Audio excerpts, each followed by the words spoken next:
한 어린아이가 자기가 제일 좋아하는 아이스크림 하나를 받았습니다. 처음 아이스크림을 받았을 때에 아이의 얼굴에는 걱정이 없었습니다. 너무 좋아 웃고 뛰고 친구와 이야기하면서 받은 아이스크림을 천천히 먹었습니다. 그런데 어느 순간 아이가 아이스크림을 다시 바라봤습니다. 아까보다 분명히 줄어들어 있네. 그때부터 아이의 행동이 조금 달라지기 시작합니다. 말수가 줄어들고 괜히 주변을 살피고 혹시 누가 빼앗아 먹을까봐, 혹시 더 빨리 녹아버릴까봐 아이스크림을 손에서 놓지 않고 조급해 합니다. 그리고 아이의 마음속에는 이런 생각을 합니다. 이대로 가면 없어질 텐데, 줄어들지 않는 아이스크림이 있었으면 참 좋겠다.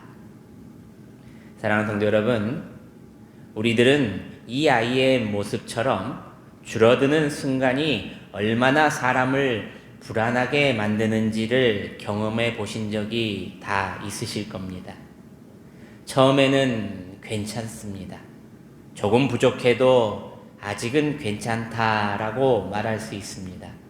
그런데 어느 날부터 눈에 띄게 나의 무언가들이 줄어들기 시작함을 보게 됩니다. 체력이 예전 같지 않고 내 통장 잔고가 점점 줄어들어가고 주변에 있는 사람들이 하나둘 떠나가고 내가 할 수 있는 선택지가 점점 사라지게 될 때, 그때부터 사람들의 마음에 이런 생각이 든다고 합니다. 이렇게 계속 줄어들어도 괜찮은 걸까?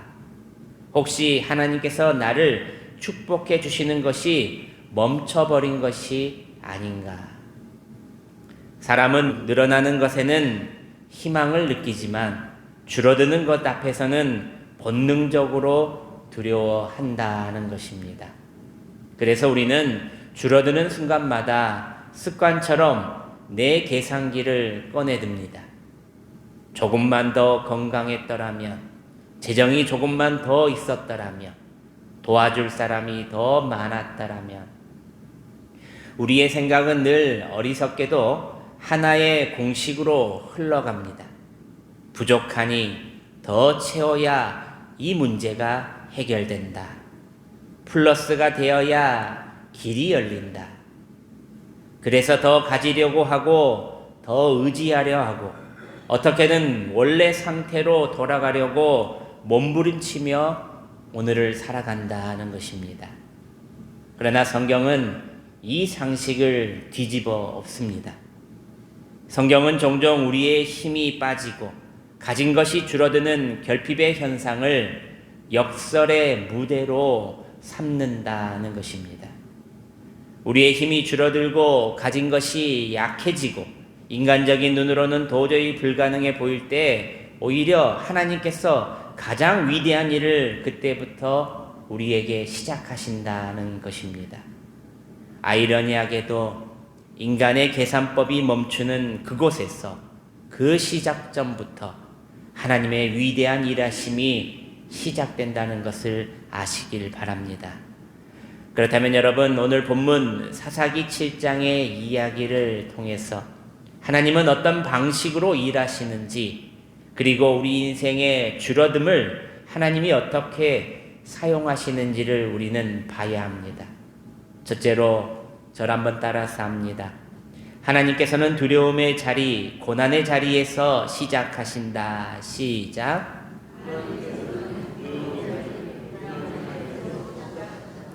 1절 말씀입니다. 우리 함께 1절 말씀을 다시 한번 봉독합니다. 시작. 여룹바알이라 하는 기드온과 그를 따르는 모든 백성이 일찍이 일어나 하롯셈 곁에 진을 쳤고 미디안의 진영은 그들의 북쪽이요 모레산 앞 골짜기에 있었더라. 아멘. 13만 5천 명의 미디안 군대와 3만 2천 명밖에 되지 않는 이스라엘 백성들의 전쟁이 시작하기 전입니다. 기드온 그리고 군대가 진을 친 곳이 오늘 나오는데 그곳의 이름을 하롯이라고 합니다. 1절을 다시 보시면 하롯이라는 샘 곁에 진을 쳤다라고 나오고 있습니다. 우리는 이 샘의 이름을 먼저 주목해 보아야 합니다. 하롯이라는 말의 뜻은 떨림, 두려움이라는 뜻을 가지고 있습니다. 즉 그들이 머문 자리는 문자 그대로 두려움의 샘 곁에 섰다는 이야기입니다. 우리의 삶에도 이 하롯의 샘이 있다는 것입니다. 갑작스러운 질병의 진단서 앞에서 눈앞이 캄캄해지는 그 순간, 통장 잔고가 바닥을 보이며 내일이 막막하게 느껴지는 그날, 믿었던 사람에게 크게 실망하여 심장에 내려앉은 그 자리, 바로 그것이 우리가 마주하는 하롯샘이라는 것입니다. 그러나 놀라운 사실은 바로 그 떨림의 자리가, 그 두려움의 자리가 하나님의 일하심이 시작되는 출발점이 된다는 것입니다. 하나님께서는 우리의 두려움을 외면하지 아니하시고 바로 그 자리에서 당신의 계획을 펼치기 시작하신다는 것을 믿으시기를 바랍니다. 하나님께서 기드온에게 이렇게 말씀하십니다. 2절 말씀입니다. 우리 함께 2절 말씀을 봉독합니다. 시작. 여호와께서 기드온에게 이르시되 너를 따르는 백성이 너무 많은즉 내가 그들의 손에 미디안 사람을 넘겨주지 아니하리니 이는 이스라엘이 나를 거슬러 스스로 자랑하기를 내 손이 나를 구원하였다 할까 함이니라. 아멘. 하나님께서 군대의 숫자가 너무 많다 하신 이유는 인간의 교만을 경계하기 위함이셨습니다. 만약 32,000명의 군대로 그들의 힘만으로 이 전쟁에서 승리했다면 이스라엘 백성은 우리의 전략이 뛰어났다, 우리가 용맹하게 싸웠기 때문에 이 일이 가능했다고 자랑하며 자신들에게 영광을 돌렸을 것입니다. 하나님께서는 그 어떤 것보다 내가 했다라는 자기 자랑을 원치 않으십니다. 전쟁의 승패가 오직 하나님께 달려있음을 온전히 인정하고 하나님께서 하셨습니다 라는 순전한 고백을 받기를 원하신다는 것입니다. 때로 우리 삶에서 하나님께서 우리들의 힘과 여유를 자꾸 줄이시는 이유가 바로 여기에 있다는 것입니다. 그것은 우리를 넘어뜨리려 하는 것이 아니라 오히려 우리 삶 속에서 하나님 자신이 더욱 선명하게 드러날 수 있는 최적의 무대를 만드시는 준비 과정이라는 것입니다. 나길수 목사님의 저서인 그래도 하나님밖에 없어요 라는 책에 나오는 이야기입니다. 인생의 풍요로움 뒤에 찾아온 질병과 무너짐 속에서 인간적인 방편들이 사라진 뒤에야 비로소 하나님을 대면하게 되었다라고 이 책에서는 고백합니다. 이 책의 고백의 내용 중에 한 대목입니다. 젊을 때는 보험도 있고 적금도 있고 내 주위에 사람도 많아서 하나님을 찾지 않아도 되는 것 같았습니다. 그런데 병이 오고 일이 무너지고 도움을 줄 사람이 없어지니까 그때 처음으로 하나님밖에 없다라는 것을 알게 되었습니다. 이 책의 저자인 나길수 목사님은 또 이렇게 말합니다. 지금 생각해보면 그때가 인생의 하롯의 셈입니다. 떨림, 두려움, 아이러니하게도 그때부터 하나님이 가장 분명해졌다는 겁니다. 내 힘, 내 상황이 줄어들었기 때문에 하나님이 보이기 시작했다. 사랑하는 여러분, 지금 여러분의 인생에서 줄어들고 있는 것이 무엇입니까? 체력입니까? 재정의 여유입니까? 주위의 사람들입니까? 아니면 자신감입니까? 아니면 선택지가 하나밖에 없어지는 그런 상황들입니까? 하나님은 우리가 가장 두려워하는 자리에서, 그리고 가장 많이 줄어드는 자리에서 하나님의 일을 시작하신다는 것을 믿으시기를 바랍니다. 하롯세셈, 그 두려움의 자리는 버림받는 장소가, 넘어지는 장소가 아니라 하나님의 계획이 시작되는 아름다운 무대가 될 거라는 것을 믿으시기를 바랍니다. 둘째로 하나님께서 일하시는 방식입니다. 저를 한번 따라서 합니다. 하나님께서는 우리의 믿음을 시험하신다. 시작. 3절 말씀입니다. 함께 봉독합니다. 이제 너는 백성의 귀에 외쳐 이르기를 누구든지 두려워 떠는 자는 길르앗산을 떠나 돌아가라 하라 하시니, 이에 돌아간 백성이 22,000명이요 남은 자가 10,000명이었더라. 아멘. 하나님께서 그 두려움의 자리에서 우리를 그냥 내버려 두지 아니하시고 그곳으로부터 진짜 믿음을 가진 자들을 구별해내는 선별 과정을 시작하신다는 것입니다. 테스트. 하나님께서는 두려움의 자리에서 그냥 상황을 바꾸지 아니하시고 대신 그 자리에서 사람을 가르신다는 것입니다. 이 말도 안 되는 이 전쟁을 통해 하나님께서는 2번의 시험을 통해 당신이 쓰실 사람을 남기신다는 것입니다.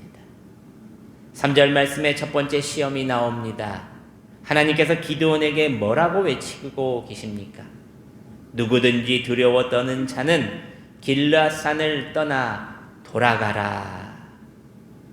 13만 5천 명의 미디안 군대와 3만 2천의 이스라엘 백성들의 전쟁 앞에 안 그래도 사기가 꺾일 대로 꺾여 있을 것인데 하나님께서 이렇게 외치라고 명하신 것입니다. 우리가 생각하는 것처럼 그 말의 결과는 무려 3만 2천 명 중에 2만 2천 명이 자신의 집으로 돌아가 버렸다는 것입니다. 이는 싸워야 할 사람들의 전체의 약 70%가 돌아간 것입니다. 그런데 하나님께서 기드온에게 백성이 아직도 많다 말씀하시며 2번째 그들을 시험하라 이렇게 말씀하십니다. 4절 말씀입니다. 우리 함께 4절 말씀을 봉독해 보겠습니다. 시작. 여호와께서 또 기드온에게 이르시되 백성이 아직도 많으니 그들을 인도하여 물가로 내려가라. 거기서 내가 너를 위하여 그들을 시험하리라. 내가 누구를 가리켜 내게 이르기를 이 사람이 너와 함께 가리라 하면 그는 너와 함께 갈 것이요 내가 누구를 가리켜 내게 이르기를 이 사람은 너와 함께 가지 말 것이라 하면 그는 가지 말 것이라 하신지라. 아멘. 남은 10,000명을 물가로 데려가라고 명하십니다. 그리고 그들의 물을 마시는 방식을 보라고 하십니다. 5절 6절 말씀입니다. 우리 함께 다시 한번 봉독합니다. 시작. 이에 백성을 인도하여 물가에 내려가매 여호와께서 기드온에게 이르시되 누구든지 개가 핥은 것 같이 혀로 물을 핥은 자들을 너는 따로 세우고 또 누구든지 무릎을 꿇고 마시는 자들도 그와 같이 하라 하시더니 손으로 움켜 입에 대고 핥는 자의 수는 300명이요 그 외의 백성은 다 무릎을 꿇고 물을 마신지라. 아멘. 대부분은 무릎을 꿇고 얼굴을 물에 박고 마십니다. 그러나 10,000명 중에 300명은 손으로 물을 떠서 마시며 주변을 경계했다는 것입니다. 이들의 차이는 너무나도 분명했습니다. 지금 전쟁 중이라는 상황 인식의 차이입니다. 사랑하는 여러분, 우리가 사는 이 시대는 물리적인 전쟁이 아니라 영적인 전쟁이 가장 심한 시대에 살고 있습니다. 19세기 영국에서 가장 유명한 설교자인 찰스 스펄전은 이 시대를 영적 전쟁은 실제적이며 우리가 잠든 사이에도 이 영적 전쟁은 멈추지 않고 있다라고 말했습니다. 또 20세기에 가장 영향력 있는 기독교 변증가인 C.S. 루이스는 현대인의 영적인 실제를 망각하는 것이 가장 큰 위기이며 눈에 보이지 않는 영적 전쟁이 일상에서 치열하게 벌어지고 있다는 이 시대를 경고하고 있었습니다. 이 시대가 바로 영적 전쟁의 시대라는 것입니다. 그렇다면 여러분, 우리는 어떤 태도로 살아가야 할까? 지금도 전쟁 중이라는 상황 인식이 반드시 있어야 합니다. 그러므로 일상 속에서도 깨어있는 영적인 태도가 우리에게 있어야 한다는 것입니다. 이 300명은 특별한 훈련을 받은 사람들이 아니었습니다. 하지만 평소의 삶의 태도가 잘 준비된 사람들이었다는 것입니다. 사랑하는 여러분, 하나님께서는 우리의 믿음을 언제든 시험하십니다. 믿음은 위기의 순간에 갑자기 생기는 것이 아니라 일상의 태도에서, 일상의 삶에서 가장 확실하게 드러난다는 것입니다. 그러므로 우리는 하루하루를 잘 준비되는 인생으로 살아가야 합니다. 하나님께서 일하시는 방식은 바로 이런 것입니다.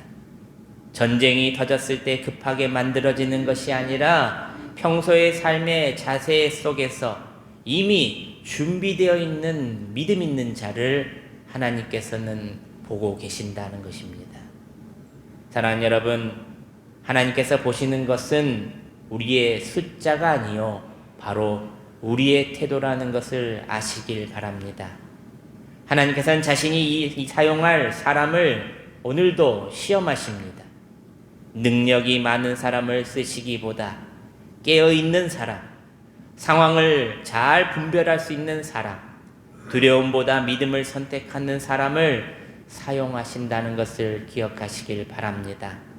오늘도 우리는 일상이라는 물가에서 물을 마시듯 살아가고 있습니다. 무릎을 꿇고 세상의 얼굴을 처박으며 사는 인생이 아니라 손을 물에 떠서 마시며 하나님을 바라보는 인생이 되시기를 주님의 이름으로 축원합니다. 마지막 셋째로 하나님께서 일하시는 방식입니다. 저를 한번 따라서 합니다.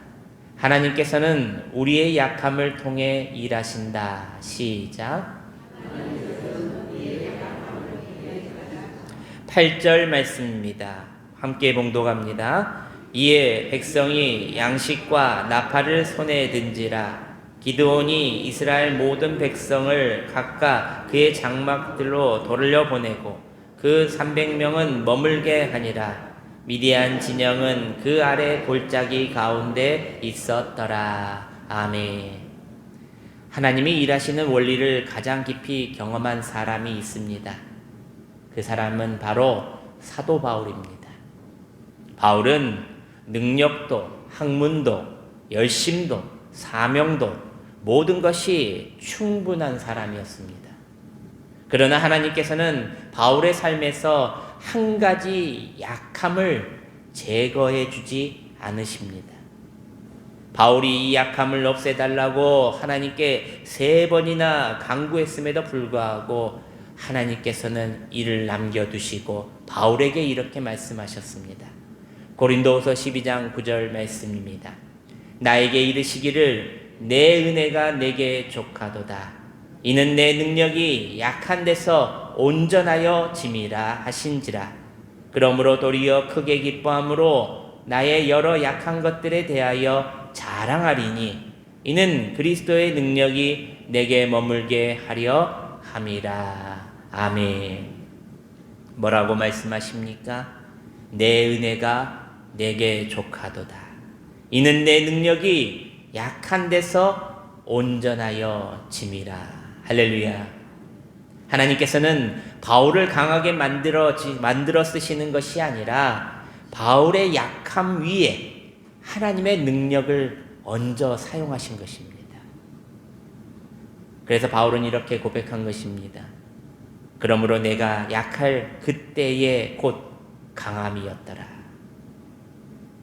본문으로 돌아가 보면 이제 남은 숫자가 몇 명입니까? 300명입니다.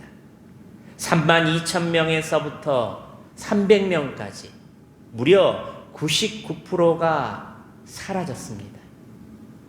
인간 눈으로 보면 이것은 곧 실패입니다. 곧 패배의 방법이 됩니다. 무모함, 자살행위이다. 그러나 하나님의 선언은 너무나도 다릅니다. 7절 중반절 말씀입니다. 내가 이 물을 핥아 먹는 300명으로 너희를 구원하며 미디안을 내 손에 넘겨주리라. 300명은 패배의 증거가 아니라 하나님이 홀로 영광 받으실 수 있는 숫자였다는 것입니다. 인간의 힘이 완전히 빠진 자리, 오직 하나님만 할 수 있는 일, 하나님만 바라볼 수 없는 자리, 그곳에 바로 하나님의 영광이 가장 선명하게 드러날 수 있는 무대를 만드신 것입니다. 사랑하는 여러분, 하나님께서는 이렇게 일하십니다. 병이 깊어져 더 이상 의지할 것이 없을 때에, 사람이 모두 떠나 붙잡을 것이 없을 때에, 계획이 산산조각 무너져 기적이 나타나길 바랄 수밖에 없을 때, 우리는 이렇게 말하며 포기합니다. 끝났다. 그러나 하나님께서는 말씀하십니다. 아니다. 이제 내가 일할 차례다. 할렐루야. 하나님께서는 이제 내가 일하신다 말씀하십니다. 내 무너진 자리, 내 것들이 없어졌던 자리, 거기서 하나님께서는 이제 일하신다 말씀하십니다. 사랑하는 여러분, 말씀을 맺습니다. 사사기 7장을 기드온의 이야기를 통해 하나님께서는 일하시는 방식을 분명하게 말씀하십니다. 하나님께서는 충분해졌을 때가 아니라 줄어들었을 때 일하시고, 자신감이 넘칠 때가 아니라 두려움의 자리에서 시작하시며, 강함을 모아 쓰시기보다는 약함 위에 능력을 얹어 사용하신다는 것을 기억하시길 바랍니다. 하나님은 우리의 많음을 필요치 않으십니다. 지금 여러분들의 삶에 무엇이 점점 줄어들고 있습니까? 건강입니까? 재정입니까? 관계입니까? 기회입니까? 반드시 기억하시길 바랍니다. 그 줄어듦은 실패가 아니며 하나님이 일하시기 위한 준비의 과정이라는 것을, 저는 오늘 이 말씀으로 담대하게 여러분께 선포합니다. 우리의 끝자락은 하나님의 일하심의 시작점이 된다. 할렐루야. 하루세센처럼 두렵고 떨리는 자리일지라도 그곳에 바로 하나님의 능력이 시작되는 하나님의 능력의 자리가 된다는 것을 믿으시고, 오늘도 그리고 이번 한 주간도 이 믿음을 붙잡고 살아가시는 저와 여러분들이 되시기를 주님의 이름으로 축원합니다. 기도하겠습니다.